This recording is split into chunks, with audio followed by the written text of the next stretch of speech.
Dear students, अज की class के विच असीं अपना अकाउंट्स का न्यूमेरिकल पार्ट जिहड़ा है शुरू करन जा रहे हैं।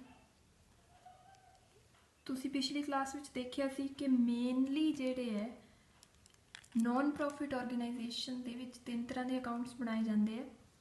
Receipt and payment account, income and expenditure account and balance sheet. हुण देखो, रिसिप्ट एंड पेमेंट अकाउंट दे विच रिवेन्यू नेचर ते कैपिटल नेचर दोनों तरह दी टर्म्स होंदियां ने। ते income and expenditure they which revenue nature the terms होंदियां ने। जदों भी नॉन प्रॉफिट ऑर्गेनाइजेशन दे विच सानूं वड्डा क्वेश्चन आता है तो इस टाइप का क्वेश्चन आता है कि रिसिप्ट एंड पेमेंट अकाउंट तो असीं income and expenditure account prepare करना हुंदा, इनकम एंड एक्सपेंडिचर अकाउंट तो असीं बैलेंस शीट प्रिपेयर करनी हुंदी। तो बैलेंस शीट भी जी है वो दो तरह की बनती है, opening balance sheet and closing balance sheet. Opening balance sheet जी है वो असीं अपने ओपनिंग बैलेंसिस शो करने होंदे है ते जिहदे तो सानूं कैपिटल फंड जिहड़ा है वो मिलता है। तो उस कैपिटल फंड का यूज़ करके असीं क्लोजिंग बैलेंस शीट बनानी होंदी है। तो जदों आपां इनकम एंड एक्सपेंडिचर अकाउंट बनाना हुंदा रिसिप्ट एंड पेमेंट अकाउंट तो ये मेन प्रॉब्लम ये होंगी कि रिसिप्ट एंड पेमेंट अकाउंट के रिवेन्यू तो कैपिटल नेचर दियाँ दोनों तरह दी टर्म्स होंदियां ने। तो इनकम एंड एक्सपेंडिचर अकाउंट के असीं सिर्फ रिवेन्यू नेचर दियाँ जिहड़ियां टर्म्स है उन्होंने लिखना हुंदा है।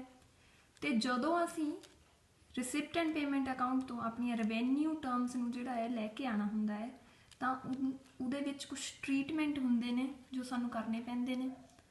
अज असीं फस्ट ट्रीटमेंट एक शुरू करन जा रहे हैं जो कि है सब्सक्रिप्शन नाल related, calculation of subscription income.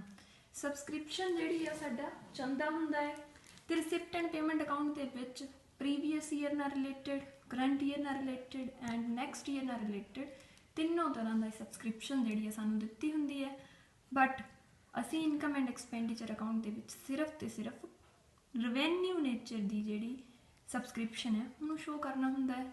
Subscription तुहानूं पता है टाइम टू टाइम जिहड़े मैंबरस है NPO दे नॉन प्रॉफिट ऑर्गेनाइजेशन दे उन्होंने पे करना पैंदा है तो सानूं बार बार रिसीव हुंदा है।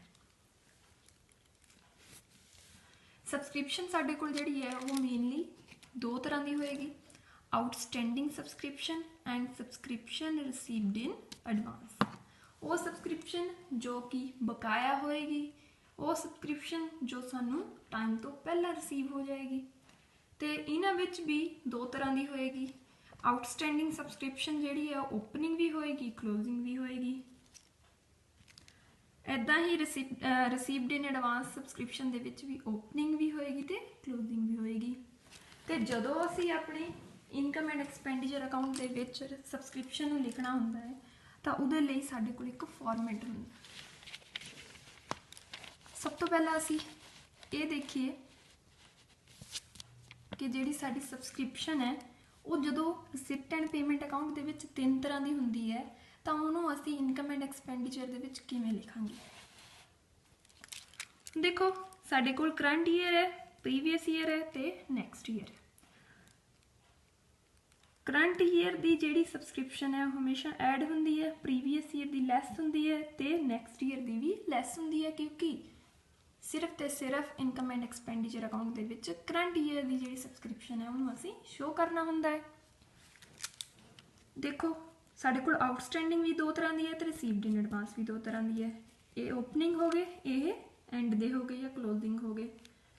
जिहड़ी आउटस्टैंडिंग सब्सक्रिप्शन हुंदी है वो पिछले टाइम पीरीयड के नाल संबंध रखती है, जिद्दां कि हुण एंड वाली है वो करंट ईयर की है तो जिहड़ी ओपनिंग वाली है वो प्रीवियस ईयर की है। इदां ही रिसीव्ड इन एडवांस उहदे ओपोजिट डायरैक्शन दे विच चलदी है। रिसीव्ड इन एडवांस जिहड़ी ओपनिंग वाली है वो करंट ईयर नाल रिलेटेड हुंदी है तो एंड वाली है जिहड़ी वो नैक्सट ईयर नाल रिलेटेड हुंदी है। तो इहदे नाल सानूं पता लग जांदा कि जिहड़ी आउटस्टैंडिंग एंड दी है वो करंट ईयर नाल रिलेटेड है तो वो साडी सब्सक्रिप्शन दे विच ऐड होएगी, तो जिहड़ी ओपनिंग आउटस्टैंडिंग है वो प्रीवियस ईयर नाल रिलेटेड है, इस करके वो लैस होएगी। इदां ही रिसीव्ड इन एडवांस जिहड़ी ओपनिंग है वो करंट ईयर नाल रिलेटेड है, इसलिए ऐड हो जाएगी। तो रिसीव्ड इन एडवांस जी एंड वाली है वो नैक्सट ईयर नाल रिलेटेड है वो लैस हो जाएगी। देखो बच्चों जे तुहानूं इस चीज़ की जिहड़ी है नॉलेज चंगी तरह हो जाती है, तुसीं इस चीज़ नूं चंगी तरह समझ लैंदे हो तो सबसक्रिप्शन कैलकुलेट करना तुहाडे लई बहुत ज़्यादा ईजी हो जाता है। तो सबसक्रिप्शन जिहड़ी है उन्होंने कैलकुलेट करन दे लई साडे कोल इनकम एंड एक्सपेंडिचर अकाउंट दे विच इनकम वाली साइड जिहड़ा है वो फॉर्मेट दे विच शो करनी हुंदी है। असीं हुण देखो लिखदे किवें है, subscription received during the year.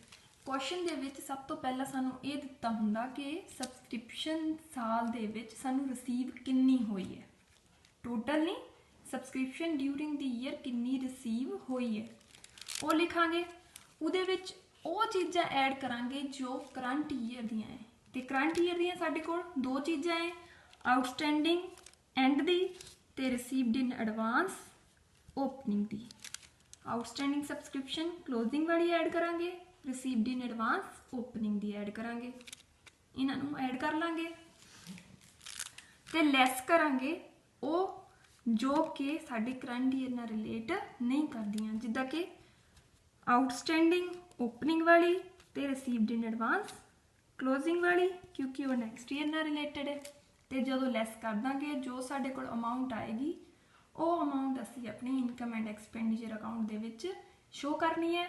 वो एक्चुअल अमाउंट है जो सबसक्रिप्शन दी करंट ईयर दी हुंदी है ते उस करंट ईयर दी अमाउंट नूं असी इनकम एंड एक्सपेंडिचर अकाउंट दे विच शो करदे हां। देखो बच्चों कई बार क्वेश्चन दे विच सानूं इनकम एंड एक्सपेंडिचर अकाउंट दे विच ही शो करन दे लई कह दित्ता जांदा है, पर कई बार क्वेश्चन दे विच सानूं कह दिता जाता है कि स्पैशली सबसक्रिप्शन का अकाउंट बनाया जाए तो उस अकाउंट दे विच जिहड़ी सबसक्रिप्शन है उन्होंने शो किया जाए तो जिहड़ी सबसक्रिप्शन की एक्चुअल अमाउंट है उन्होंने कैलकुलेट किया जाए।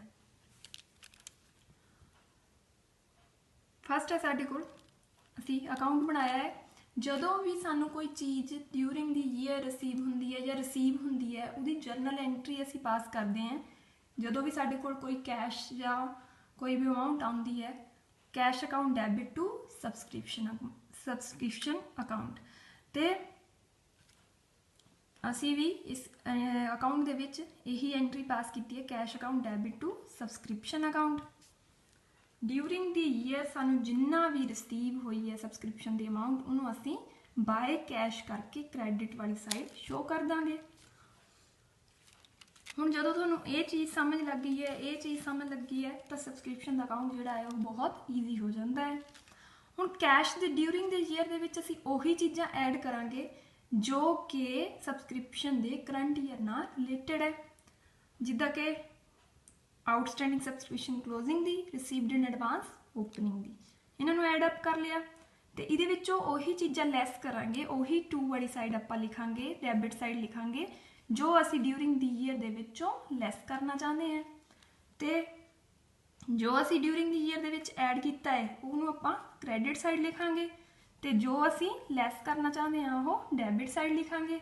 इन्हों ऐड करन तो बाद जिहड़ी ये चीज़ लैस करके ये वाली अमाउंट लैस करके जो साडे कोल अमाउंट आएगी बैलेंसिंग फिगर होएगी वो है इनकम एंड एक्सपेंडिचर अकाउंट दे विच शो करने वाली अमाउंट।